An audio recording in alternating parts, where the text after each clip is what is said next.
কি হলো? এতক্ষণে তোমার সময় হলো চা নিয়ে আসার? বলি কটা বাজে তুমি দেখেছো? দেখুন মা, আমার আরও অনেক কাজ আছে। আপনার মতো বসে বসে সময় কাটাই না আমি। আমি এই বাড়ির শাশুড়ি, আমি এই বাড়ির মালিক। আমি বসে বসে সময় কাটাবো না তো কি তুমি কাটাবে?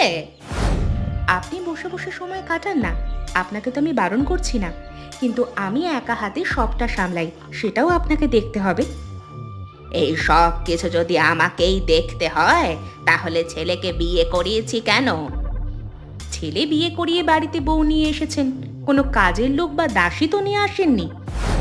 কি? এত বড় কথা? আমার সাথে মুখ উঁচিয়ে এভাবে কথা বলছো তুমি? আমি তো বলতে চাই না মা, আপনি আমাকে বলতে বাধ্য করেন। এখন আমার কি করার বলুন তো? আজকে আসুক আমার ছেলে। আমি যদি আমার ছেলের কাছে বিচার না দিয়েছি, তবে আমার নামও সরোজিনী দেবী নয়। সে আপনি যা খুশি তাই করতে পারেন। এখন আপনি চা খাবেন নাকি আমি চা নিয়ে যাব? খাবো না। আমি তোমার হাতের কিচ্ছু খাবো না।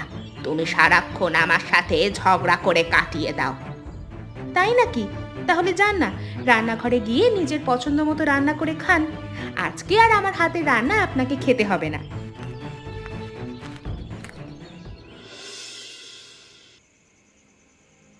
বলি শুনছিস?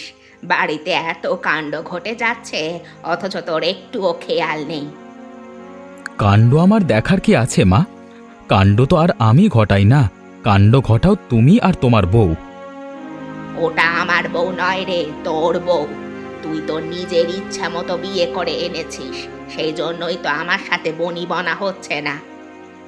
তুমি এমনটা কেন বলছো মা? যদি তুমি নিজে দেখে শুনে নিয়ে আসতে, তবে কি তোমার সাথে বনিবনা হতো? তার মানে তুই আমার দোষটাই দেখতে পাচ্ছিস? তুই তোর বউয়ের দোষটা দেখতে পারছিস না, তাই না? আমি এটা আবার কখন বললাম?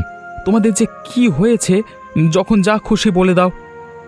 হায় হায় ওপরওয়ালা, এ আমার কেমন দিন দেখতে হচ্ছে। ছেলে নাকি আমার ওপরে চড়াও হয়ে কথা বলছে। হায় ওপরওয়ালা। কি মুশকিলে পড়লাম আমি। আচ্ছা ঠিক আছে ঠিক আছে, কান্না করো না।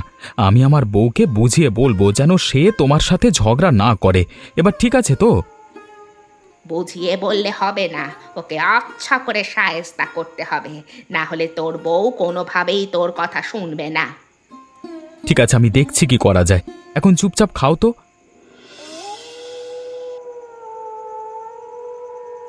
শুনলাম তুমি নাকি মায়ের সাথে আবার ঝগড়া করেছো। তোমরা এই ঝগড়াঝাটি না করলে হয় না বলো? হ্যাঁ, ও, এর মধ্যে তোমার কান ভাঙানো শেষ হয়ে গেছে? বাবারে বাবা, সকালে ঝগড়া হলো, এর মধ্যে ছেলের কানে দেওয়াও হয়ে গেছে কথা। আহা এভাবে বলছো কেন? মা আমাকে তেমন কিছু বলেনি, বলেছে ঝগড়া হয়েছে। তাহলে গিয়ে তোমার মাকে বলো, আমাকে কেন এখানে বলতে এসেছো? তাহলে নিশ্চয়ই তোমার মা আমার ব্যাপারে তোমার কাছে বিচার দিয়েছে। তুমি আবার এখানে রেগে যাচ্ছ কেন?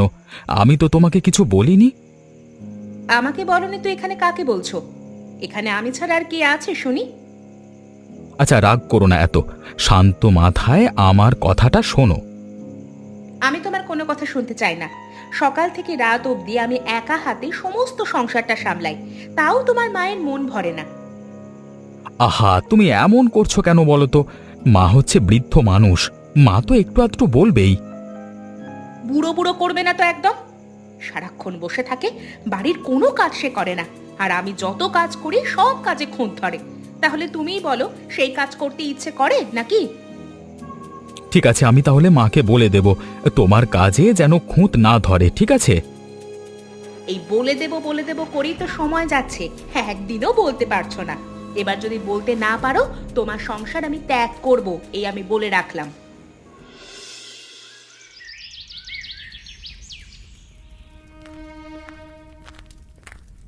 বলি কোথায় যাচ্ছেন? এদিকে আসুন, বসুন, রান্না করুন। আপনি তো আমার হাতের খাবার খাবেন না।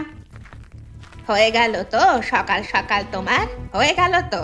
আমার মুখ দেখলে তোমার শান্তি লাগে না, তাই না? শান্তি লাগার তো কথা নয় মা, আপনার মুখে শান্তির বাণী যে কখনোই শুনি না যে শান্তি লাগবে। তুমি বা কত ভালো। রাত হলেই আমার ছেলেটাকে পটিয়ে নাও, আমার ছেলেটার কানে বিষ ঢুকিয়ে দাও আমার নামে। আপনি বা কম কিসে? আপনি তো সব কিছুতেই প্রথম। আমি বিষ ঢোকানোর আগেই দেখি আপনি বিষ ঢুকিয়ে আগে থেকেই আপনার ছেলেকে সাপ বানিয়ে রেখেছেন। এবার কিন্তু ভালো হচ্ছে না বলে দিলাম। ভালো তো অনেক কিছুই হচ্ছে না মা, তাও তো সেগুলো মানছি। আমার সাথে পাঙ্গা নিচ্ছ তো? আমিও তোমাকে বলে রাখলাম, আমি তোমাকে কোনোভাবেই শান্তিতে থাকতে দেব না এই সংসারে। শুনে রাখুন মা, এই সংসার আগে আপনার ছিল, এখন আর আপনার নেই। এখন এই সংসারটা আমার। আমিও দেখি তুমি এই সংসারে কতদিন থাকতে পারো। এই সংসার আমার, আমি গড়ে তুলেছি, তাই এই সংসারে শুধুমাত্র আমিই থাকবো।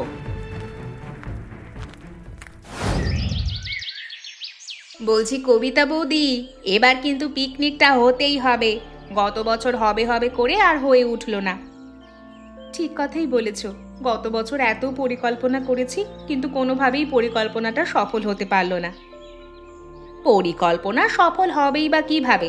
যা ঝড় বৃষ্টি বন্যা শুরু হয়েছিল, তার মধ্যে পিকনিক করা তো বিলাসিতা। তাই এবার বেশি বৃষ্টি হওয়ার আগে আগেই আমাদেরকে পিকনিকটা সেরে ফেলতে হবে, না হলে মাঠে ঘাটে সব জায়গায় জল জমে যাবে। কিন্তু কি রান্না করা যায় বলো তো পিকনিকে? কি খাবো আমরা? এখন তো মোটামুটি সবার পারিবারিক অবস্থা ভালোই। সেই হিসাবে আমরা সবাই মিলে যদি একটা পাঁঠা কিনে আনি আর সেই পাঁঠা দিয়ে পিকনিক করি, তাহলে কিন্তু মন্দ হয় না।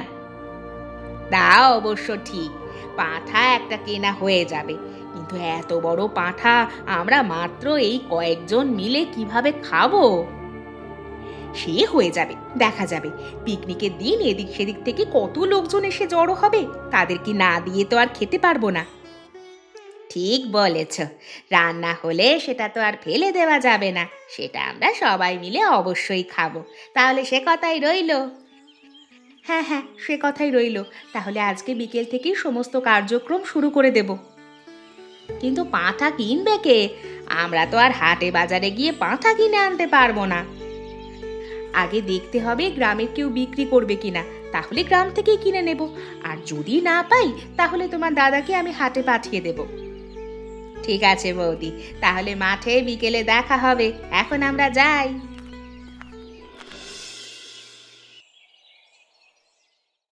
কি হলো মা, মুখটা এমন গোমরা করে দাঁড়িয়ে আছো কেন? আজকেও তোমরা আবার ঝগড়া করেছো নাকি?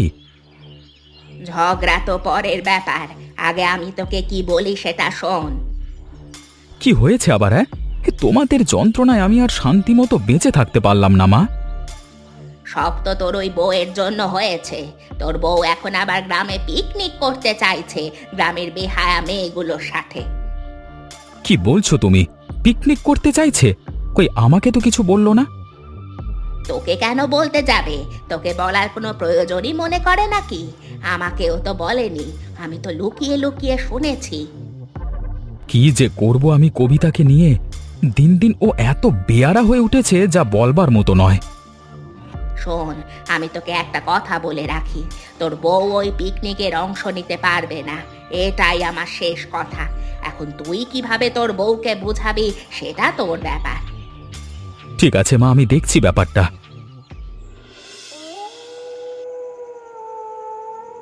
শুনলাম তোমরা নাকি পিকনিকের আয়োজন করছো, কই আমাকে তো একবারও জানাওনি বিষয়টা। সেটা তো আগে পরিকল্পনা হয়নি। পরিকল্পনা হয়েছে একটু আগে, তখন তুমি বাড়িতে ছিলে না। বাড়িতে ছিলাম না বলে আমাকে জানাতে পারলে না, তাই তো? তোমার কি উচিত ছিল না আগে আমার সাথে আলোচনা করবার? আলোচনা করে কি হবে? গত বছর পিকনিক করতে চেয়েছিলাম, পিকনিক করতে পারিনি। ভাবলাম সবকিছু ঠিকঠাক করে তোমাকে জানাবো। আমি তোমার স্বামী, সেই হিসেবে আমাকে একটু ন্যূনতম সম্মান তোমাকে করতে হয়। আশ্চর্য, এমনভাবে কথা বলছো কেন তুমি? এমনভাবে বলছো মনে হচ্ছে আমি যেন কোনো বড় অপরাধ করে ফেলেছি। এটা অপরাধ নয় তো কি? তোমার যা খুশি তাই করে বেড়াচ্ছ, আমাকে বলবার প্রয়োজন মনে করছো না, না মাকে বলবার প্রয়োজন মনে করছো। তোমার মাকে বলার প্রয়োজন আমি মনে করছি না, কারণ সে আমাকে বারণ করে দিত, কিন্তু তোমাকে আমি অবশ্যই জানাতাম। এসব পিকনিক করবার কোনো দরকার নেই। গ্রামের বেহায়া মেয়েগুলোর সাথে মিশে মিশে তুমি আরো খারাপ হয়ে যাবে। গ্রামের মেয়েদের বেহা বলছো কেন? এই গ্রামের মেয়ে বউদের মধ্যে তোমার মা এবং আমি দুজনেই পড়ি, কথাটা মাথায় রেখো। তুমি আমার মাকে বেহায়া বললে? আমি তোমার মাকে বেহায়া বললাম সেটা তোমার চোখে পড়লো, কিন্তু আমি নিজেকে যে বেহায়া বললাম সেটা তোমার চোখে পড়লো না। আমি কিচ্ছু শুনতে চাই না। আমি তোমাকে বলেছি পিকনিকে যাবে না মানে যাবে না, এটাই আমার শেষ কথা। বেশ, আমিও দেখি তাহলে তুমি আমাকে কিভাবে আটকাও। এই পিকনিক থেকে আমি যাবই যাব, এটাও আমার শেষ কথা। কবিতা বৌদি, রান্নাটা কিন্তু বেশ হয়েছে। তোমার হাতে রান্নার জবাব নেই গো।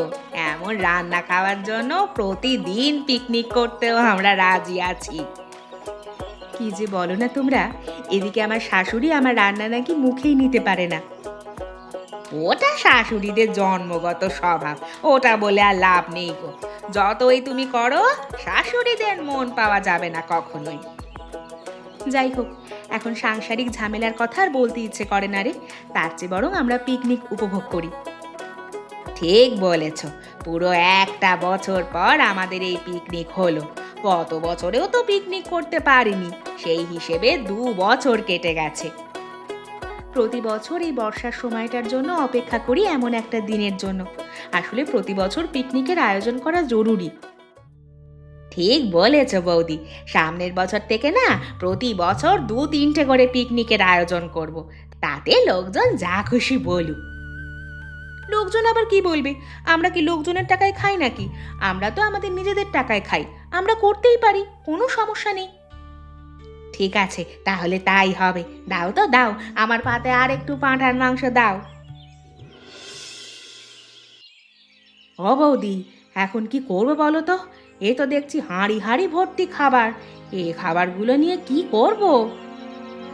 আমিও তো সেটাই ভাবছি। আসলেই হিসেব করে রান্না করার প্রয়োজন ছিল। আমরা মাত্র 4-5 জন মানুষ, অথচ একটা আস্ত পাঁঠা রান্না করে ফেলেছি।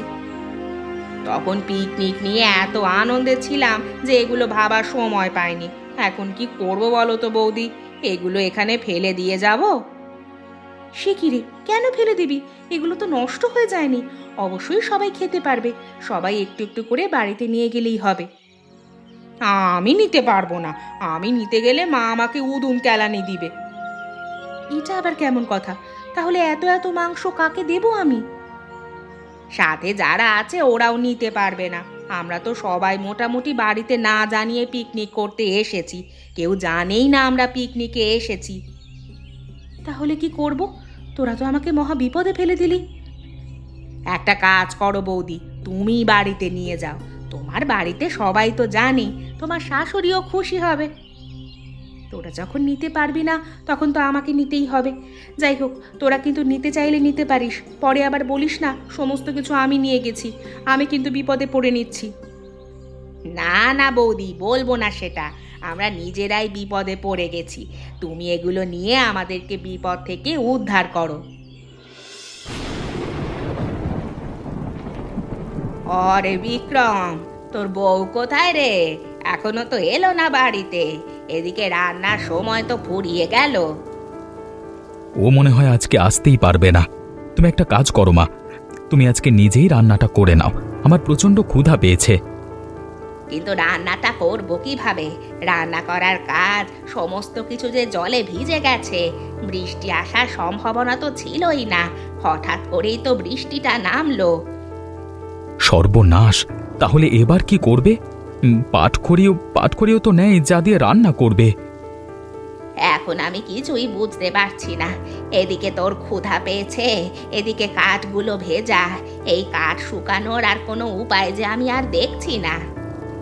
তাহলে এখন কি করব? এদিকে কবিতাও বাড়িতে ফিরছে না, ঝড় বৃষ্টিতে কোথায় আটকে আছে কে জানে। তোর বউয়ের আর কি, সে তো গেছে পিকনিক করতে, পেট ভরে খেয়ে তারপরেই ফিরবে। আমরা তো না খেয়ে থাকবো। এসব কথা এখন বলো না তো, মেয়েটা পড়েছে বিপদে আর তুমি এসব কথা নিয়ে বসে আছো। দেখি আরেকটু অপেক্ষা করে, যদি না ফিরে তাহলে আমি নিজেই খুঁজতে বের হব। কি হলো কি? এতক্ষণে আসার সময় হলো তোমার? সংসারের দিকে কোনো খেয়াল নেই। এদিকে কাঠগুলো ভিজে জবজবে হয়ে আছে। আমি আরো আগেই রওনা দিয়েছিলাম, পথের মধ্যে ঝড় শুরু হলো, তাই তো একটু দেরি হয়ে গেল। পিকনিক করতে গিয়েছো সে তো ভালো কথা, এখন সংসারের কি হবে? রান্না বান্না যে কিচ্ছু হয়নি। আমি এখনই রান্না বসিয়ে দিচ্ছি, রান্না করতে তো বেশি সময় লাগবে না। তোমাকে বলেছি, তুমি শুনলে না? কাঠগুলো ভিজে গেছে সব। আগামী 1 সপ্তাহে রান্না করা যাবে কিনা সেটাও বুঝতে পারছি না। কি বলছেন? আমার হ্যাঁ হ্যাঁ, আসলেই তো কাঠগুলো তুলতে আমি একদম ভুলে গিয়েছিলাম, কিন্তু এই রোদের মধ্যে হঠাৎ ঝড় বৃষ্টি হবে সেটা তো আগে থেকে বুঝতে পারিনি। বুঝতে পারিনি বললে তো আর হবে না। এখন কি করব সেটা তুমি আমাকে বলো। আপনাকে চিন্তা করতে হবে না, আমি আছি তো, আমি দেখছি কি করা যায়। দেখো কি করতে পারো তুমি। আমার ছেলেটার ক্ষুধা পেয়েছে, এদিকে আমি বুড়ো মানুষ, কতক্ষণ আর না খেয়ে থাকবো। আমারই ভুল হয়েছে মা, আমার উচিত ছিল রান্না বান্না করে তবেই পিকনিকে যাওয়ার। ভুল যখন করেছো তখন শোধরানোর ব্যবস্থা করো। ভুল, আমি গেলাম।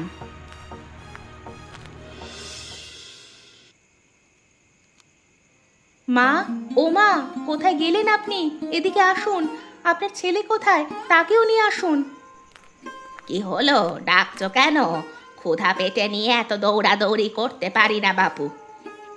এমনি এমনি তো ডাকিনি মা, আপনার ক্ষুধা পেয়েছে, আপনি খেতে বসুন। খেতে বসবো মানে? খাবার কোথায় পাবো? এত তাড়াতাড়ি তোমার রান্না বান্না হয়ে গেল? কি থেকে কি করলে শুনি? রান্না বান্না হবে কেন? রান্না বান্না হওয়ার কোনো সম্ভাবনা নেই। আমি পিকনিক থেকে সবার জন্য খাবার নিয়ে এসেছি, আশা করি তাতেই চলে যাবে। তাতে হবে কিভাবে? কতটুকু আর খাবার আনতে পেরেছো তুমি? আপনি যতদিন রান্না করতে পারবেন না ততদিনের খাবার আমার কাছে আছে, আপনি কোনো চিন্তা করবেন না মা, আপনি খেতে বসুন শুধু। আহা, কি সুন্দর গন্ধ! মনে হচ্ছে পাঁঠার মাংস। ওমা, পাঁঠার মাংস কোথায় পেলে? আমি তো পাঁঠার মাংস রান্না করিনি, তোর বউ পিকনিকে গিয়েছিল, সেখান থেকে পাঁঠার মাংস নিয়ে এসেছে। খেতে বস। কি বলছো তুমি? এমনিতেই আমি না খেয়ে আছি, তার উপরে পাঁঠার মাংস! আরে আজকে তো জমিয়ে খাওয়া যাবে।